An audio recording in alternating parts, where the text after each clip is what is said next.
मोर्चा के अंतर्गत आए हुए सभी बहादुर साथियों को मेरा जय भीम, जय भारत, जय संविधान, अस्सलाम वालेकुम। वालेकुम अस्सलाम। सबसे पहले तो आप लोगों ने, डीसी कपिल साहब ने मुझे बुलाया है, उसका मैं शुक्रिया अदा करना चाहता हूं।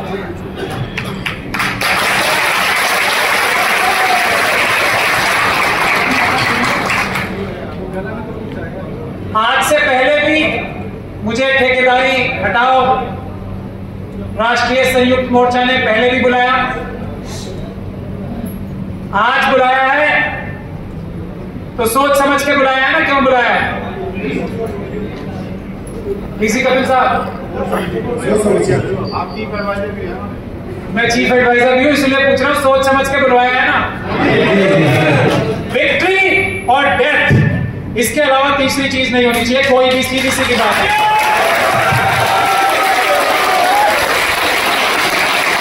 और आप लोग खुशकिस्मत हो कि आपके साथ 3 वकील तो यहां बैठे ही हैं। ऐसे भानु प्रताप जी हैं, आया सिंह जी हैं, जो डीसी कपिल साहब ने कहा ना कि अदालत के अंदर हम लड़ेंगे, हम 3 और हमारे जैसे बहुत सारे वकील आपके साथ ऐसे हैं जो आपकी लड़ाई कोर्ट के अंदर भी लड़ेंगे और कोर्ट के बाहर भी लड़ेंगे।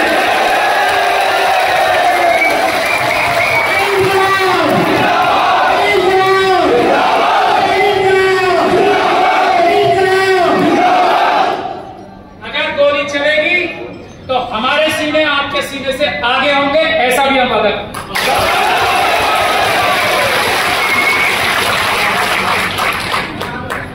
आप लोगों ने जो जोश और जो जज्बा यहां दिखाया है,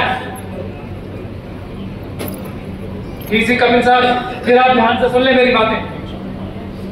आपकी बड़ी महत्वपूर्ण बात है, आपकी डिमांड्स में एक डिमांड में और ऐड करना चाहूंगा, और वो इसलिए कि उसमें थोड़ी हमारी कोताही है। जो जोश और जज्बा आप लोगों ने यहां दिखाया है, अगर ये ईमानदारी के साथ है, अगर ये सोच समझ के आप जोश और जज्बा दिखा रहे हो, तो आपकी मांगे मैं वादा करता हूं पूरी होंगी, 100% पूरी होंगी।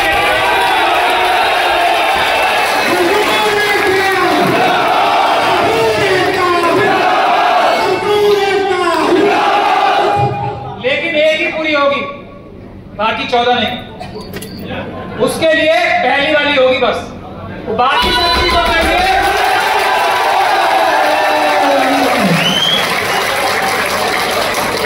बाकी सब के लिए तो आरआर बोलते हैं ना। पहली होगी और तुरंत से पहले होगी।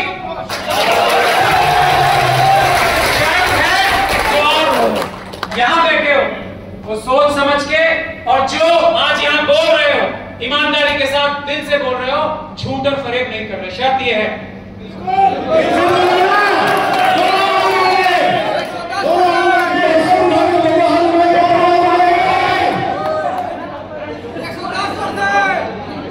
अब आप, हमें क्या चाहिए आपसे?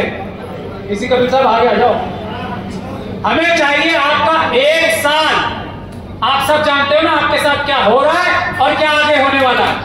अगर आप हमें 1 साल दे सकते हो अपना, सिर्फ 1 साल, तो ये पहली मांग पूरी होगी, 1 साल से बहुत पहले होगी, और बाकी सबके लिए आरआर बनेंगे, रूल्स रेगुलेशन से। अगर ये 1 साल आपको देना पड़ेगा, अगर नहीं तो आपकी इजाजत के साथ, आपके समस्त साथियों की इजाजत के साथ बोल रहा हूं, चले जाओ वापिस, कुछ नहीं होगा। 2 साल 1 साल बस, 1 साल में नहीं हुआ तो हम लोग फेलियर। हम लोग सब आपसे हाथ जोड़ के माफी मांगेंगे 1 साल से। 1 साल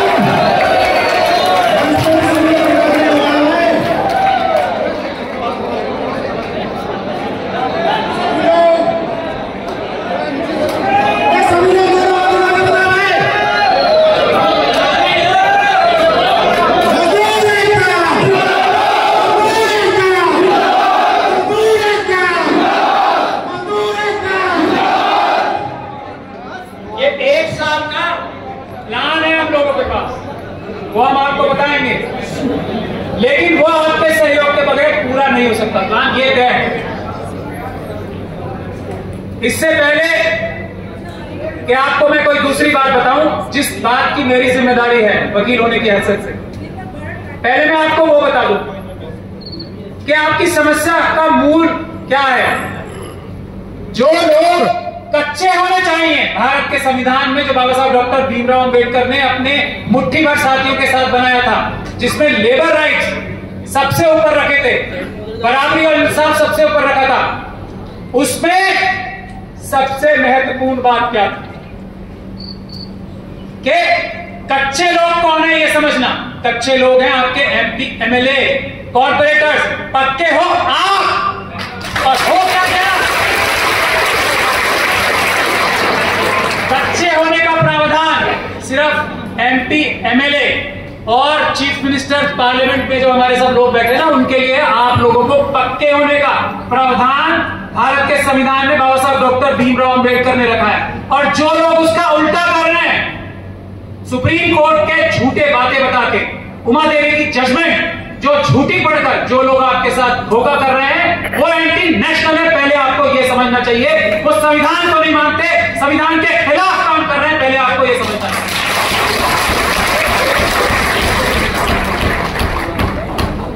ये कच्चा है क्या? ठेकेदारी प्रथा है क्या? ये आप लोगों को समझना चाहिए। उमा देवी की जजमेंट है क्या? ये आप लोगों को समझना चाहिए। आज तक आपके खिलाफ पढ़ते आए हैं उमा देवी की जजमेंट। हर जगह उमा देवी दिखाते हैं ना आपको। उमा देवी ये कहती है कि सबसे पहला काम क्या करना है? सबसे पहला काम ये करना है कि हर एक डिपार्टमेंट को ये बताना है कि उसको कितने पक्के कर्मचारियों की जरूरत है। आज तक किसी डिपार्टमेंट ने बताया? सबसे पहला काम है ये। और उसके बाद सारे कर्मचारी पक्के लेने हैं, ये उमा देवी कहती है। ये बताया आपको? ये है सच्चाई और ये है धोखाधड़ी आपके साथ जो चोर कर रहे हैं, चाहे चीफ मिनिस्टर हो चाहे वो प्राइम मिनिस्टर। यही वाले ने इससे पहले भी। और ठेकेदारी के कर लेते हैं जब पक्के कर्मचारी निकालने का टाइम नहीं हो, थोड़े दिन के लिए। इसलिए 230 दिन और ये सब जो चलता है ना, 2 महीने, 3 महीने, 100 दिन, ये सब क्यों चलता है?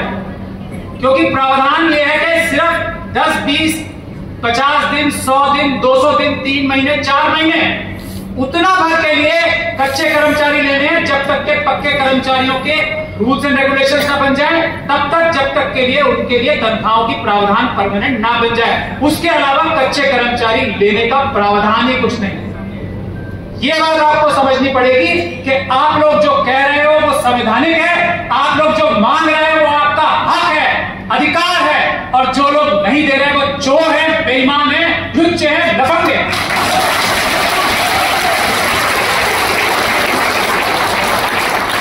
ये बात आपको मन से समझनी पड़ेगी अब, और तब अपने अधिकार मांगने पड़ेंगे कि हम में से एक भी अधिकारी कच्चा या क्यों है डेपुटेशन या क्यों है ठेकेदारी। यह सवाल पूछना पड़ेगा आपको अपने दिल से, ईमानदारी के साथ, पूरी तरह से।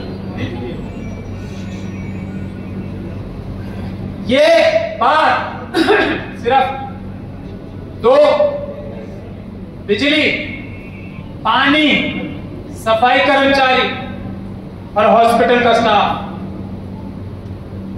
ये अगर दिल्ली को अपनी मजबूरियां बताएं पहले, इस काम के लिए हमें सोशल मीडिया के जरिए, इस काम के लिए हम सबकी पब्लिक डीलिंग है ना, हमें अपने कर्मचारियों को अवेयर करना है और उन्हें सब लोगों को, दिल्ली के एक एक बाशिंदे को, सिटीजन को ये बताना है कि ये अन्याय, ये अत्याचार हम लोगों के साथ हो रहा है। हमारी किडनी तक बेच दी जा रही है। एक तरह से यही बात है ना, आपका खून पसीना नहीं, किडनियां भी बेच दी जा रही है। ये आपको कुछ दिन तक, 10, 15, 20 दिन या 1 महीना ये प्रचार करना है। पहला मेरी ये गुजारिश है, डीसी कपिल साहब, इसको आप कंसिडर करें। पूरे दिल्ली वासियों को ये बताया कि अब जो 1 महीने बाद हम करने जा रहे हैं, उसमें हमारी गलती नहीं होगी, आप लोगों की भी गलती है। क्योंकि हम लोग जो आपको बिजली, पानी, सफाई हॉस्पिटल में या दूसरे सभी चीजें आपको तश्तरी में रख के अच्छे से अच्छे तरीके से दे रहे हैं, आप उन लोगों का ख्याल नहीं कर रहे, उन लोगों के बारे में नहीं सोच रहे, उन लोगों के लिए सड़कों पे नहीं आ रहे, उन लोगों के लिए चिट्ठियां नहीं लिख रहे, उन लोगों के लिए ना RWS लिख रही है ना कोई। तो हमें मजबूरी में जो अब करना पड़ेगा वो हमारा दर्द है, ये आपको दिल्ली की जनता को पहले समझाना होगा। इसके लिए आप टाइम से करें, इसीलिए 1 साल मांग रहा हूं मैं आपसे। उसके बाद जो डीसी कपिल साहब ने कहा, सफाई कर्मचारी, बिजली कर्मचारी, पानी कर्मचारी और हॉस्पिटल कर्मचारी, ये 4 विभाग अगर नॉन कॉपरेशन मूवमेंट शुरू कर दे तो मुझे नहीं लगता अगला 1 महीना गुजरेगा और आपकी जो ये घेराव करने की जो 3 महीने बाद की रणनीति है वो फेल हो जाएगी, क्योंकि आपकी मांगे उससे पहले ही मान ली जाएंगी। ये आपको पता है।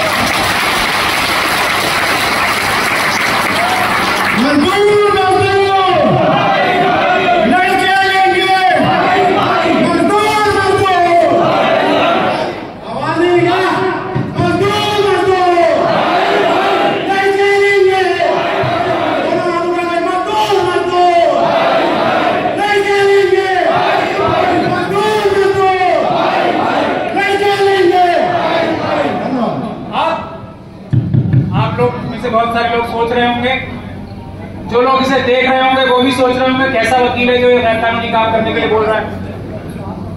सोच रहे होंगे ना। मैं आपको ये बताना चाहता हूं कि जो मैंने बोला और जो डीसी कपिल साहब ने बोला अभी, टूल डाउन, ये गैर कानूनी नहीं है। इस काम के लिए मजबूर किया जा रहा है आपको एक, और जिम्मेदार एस्मा लगने का वो होगा, एस्मा उस पर लगेगी जो आपको मजबूर कर रहा है इस काम को करने के लिए। ये है कानूनी पोजीशन। इस बात को हमने सफाई कर्मचारियों के लिए दिल्ली हाईकोर्ट में उठाया था, सरकार के पास इसका जवाब नहीं है।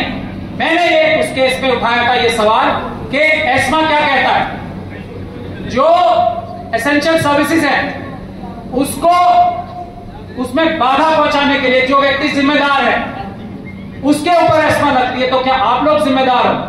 आप लोग कह रहे हो कि आपको फैसिलिटीज ना मिले, आप लोग कह रहे हो आपको परमानेंट ना किया जाए, आप लोगों को दुख परेशानी में बता रहे हैं आपको पेट्रोल के लिए भीख मांगनी पड़ रही, आप लोग कर रहे हो काम। कौन बाधा क्रिएट कर रहा है एसेंशियल सर्विसेज में? वो लोग जो आपको परमानेंट नहीं कर रहे। ये है कानूनी पोजीशन। हम देखेंगे कौन एस्मा लगाएगा और किसके ऊपर एस्मा लगेगी, हम देखेंगे।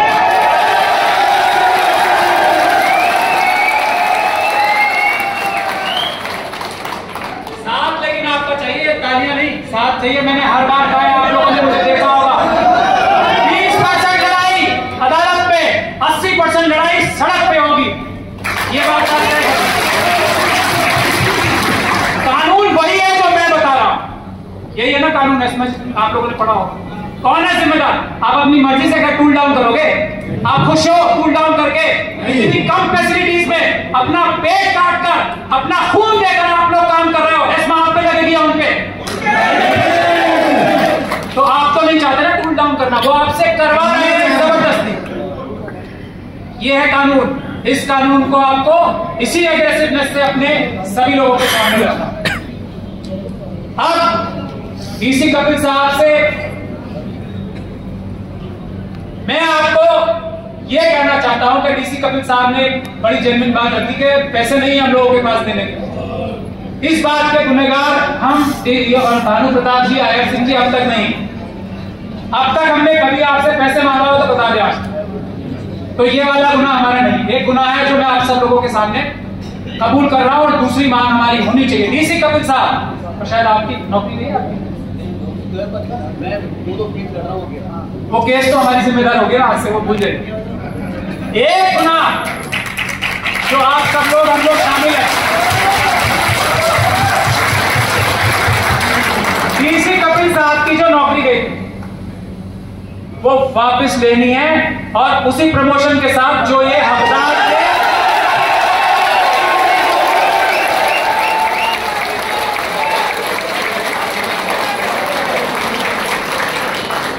अब तो और प्रमोशन हो गए, इनके हाथ में शक्ति आएगी और ये मिलेगी।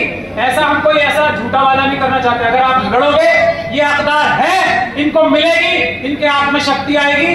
तो ये जब जनरल मैनेजर थे, इन्होंने क्या किया, अब तो मेरे ख्याल से उससे बहुत ऊपर जाएंगे। रिटायर होते तो किस पोस्ट पर? प्रावधान है, तो प्राइवेट कंपनी है ना, प्राइवेट कंपनी है ना, किसी भी पद पे लगा सकते हैं, इनको लगा सकते हैं, नहीं लगा सकते। सिंपल सी बात है, मैं कोई गलत बात थोड़ी बोलता हूँ।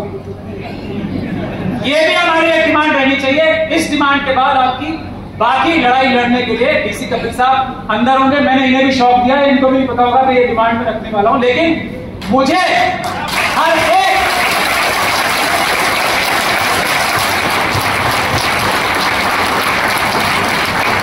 हर एक मक्कार और चोर की गर्दन पकड़ने का जो हुनर है ना, ऊपर वाले ने मुझे दिया है। तो इनके साथ जिन लोगों ने, मक्कारों ने, उसमें चीफ मिनिस्टर भी शामिल है और बिजली कंपनियों के आपके मालिक भी, उनकी गर्दन नफ्स पकड़ने का जो हुनर मुझे दिया है, उसके लिए मैं उस हिसाब से ये आपको स्ट्रेटेजी बता रहा हूं कि इनकी एक डिमांड रखी जाएगी एडवाइजरी, और उसमें क्या इनको चीफ एडवाइजर बनाया जाएगा बीएससी। तो आप न्याय करोगे?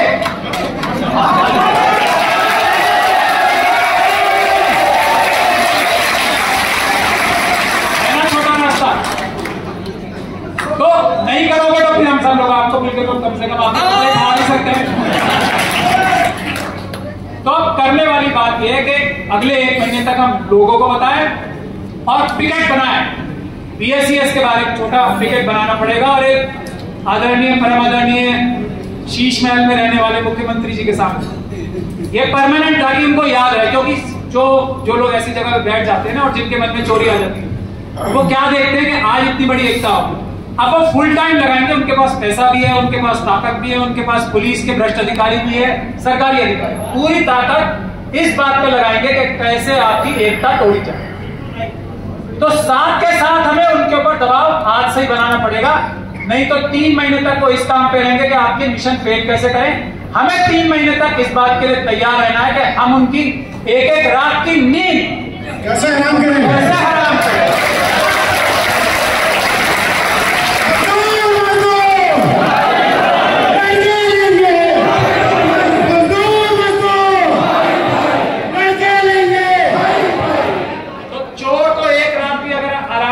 सोने दोगे, अगले दिन उठ के दिन दहाड़े चोरी करेगा, सोने नहीं देना।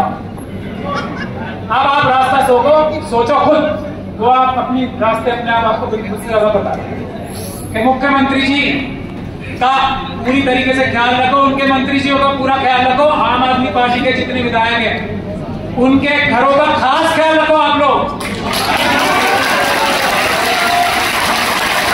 और उनके जो बड़े बड़े नेता है ना उनका भी खास ख्याल रखो। उनके घर बिजली कभी नहीं जानी चाहिए, बिल्कुल नहीं।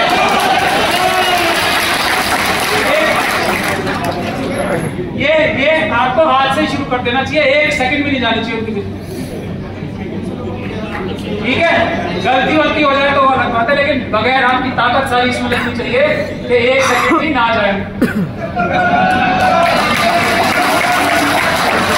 देखो, जब वो रात को जागेंगे तब आपके बारे में सोचेंगे।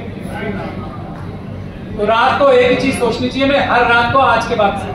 अब आप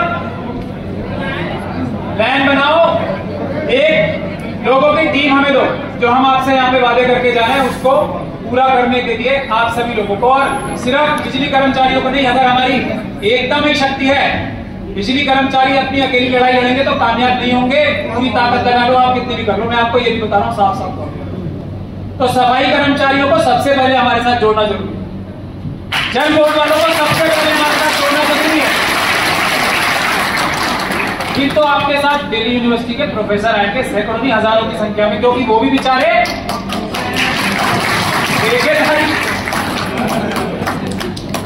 बड़े बड़े लोग आएंगे, आप चिंता मत करो। लेकिन सफाई कर्मचारियों को मेरा आपसे करबद्ध निवेदन है, अपने मुहिम में अपने साथ जितना आप रख पाओगे, क्योंकि आप लोग ज्यादा समर्थ, ज्यादा ऑर्गेनाइज हो, उतनी ज्यादा ताकत आपकी 10 गुना कम से कम बढ़ेगी सफाई कर्मचारियों को जितना आपके साथ। जल बोर्ड वालों को आप जितना साथ रखोगे, हालांकि जल बोर्ड से तो बड़े लोगों को पता ज्यादा फर्क पड़ेगा नहीं, सब वाटर टू वाटर ठीक है। तो लेकिन फिर जल बोर्ड वालों को अपने साथ रखना नितांत आवश्यक है। हॉस्पिटल वालों को अपने साथ रखना नितांत आवश्यक है। मुझे आप लोगों से यही निवेदन करने दें, हमारी जान और जबान से नहीं बोल रहे, आप लोग मुझे जानते हो अच्छे से, मैं आगे ही रहूंगा आपसे जब आप प्रोटेस्ट भी करोगे, ये मेरा वादा है आपसे। भानु जी और आयाती साहब बैठे हैं, इनका इन सब तीनों की तो गारंटी हमारी है। गोली हम 3 पहले खाएंगे फिर आपके पास आएगी, ये हमारी गारंटी। और हम भी देखेंगे कौन दिल्ली पुलिस वाला गोली चलाएगा, हम भी देखेंगे। तो हम लोग हाजिर हैं और हमें बड़ी खुशी है कि आज जो ये असली मीटिंग हो रही है ना, ये नकली ना हो जाए, यही ऊपर वाले से मैं दुआ करता हूं। आप लोग आए हमारे पास, हम दिन रात आपके लिए जुटने के लिए, लड़ने के लिए, अदालत में, अदालत से बाहर किसी भी जगह जाने को तैयार है। बस एक निवेदन मेरा आपसे है कि नेताओं से और अभिनेताओं से मिलना बंद कर, मिलना ही नहीं है। हमारी डिमांड ये है, पूरी कर दो, फिर हम फूल लेके आएंगे, उससे पहले मिलेंगे नहीं। जो लोग और जितने भी बार हम लोग मिलेंगे, हम अपनी जेब कटवा के आएंगे, वहां से कुछ लेके नहीं आएंगे, मिलना ही नहीं। जिसको मिलना है वो आए, हम अपने ईमानदार जर्नलिस्ट साथियों को बुलाएंगे, ऐसी इकट्ठे होंगे हम सबके सामने बात होगी, कमरे के पीछे, कमरे के अंदर कोई बात नहीं होती। कमरे के अंदर बेईमानी और दलाली होती, सीधी बात है। आज तक जो हुआ, आगे के लिए कह रहा हूं मैं, आज तक सब भूल जाओ अब जो हुआ, लेकिन कमरे के अंदर जो जनता के सामने बात नहीं होती, वो सिर्फ बेईमानी और दलाली होती है। ये बात का आपको खास, तो इन्हीं गुजारिशों के साथ, इसी जो हमने आपसे वादे किए हैं उसको एक बार फिर दोहराते हुए मैं आप सब लोगों से वादा करता हूं, हम लोग दिन रात आपके साथ हैं, ज़बानी नहीं अमल से भी हम आपके साथ नजर आएंगे। आप लोग अपना संघर्ष जारी कीजिए, इसका फायदा सिर्फ दिल्ली में नहीं पूरे देश में होगा। जय भीम, जय भारत।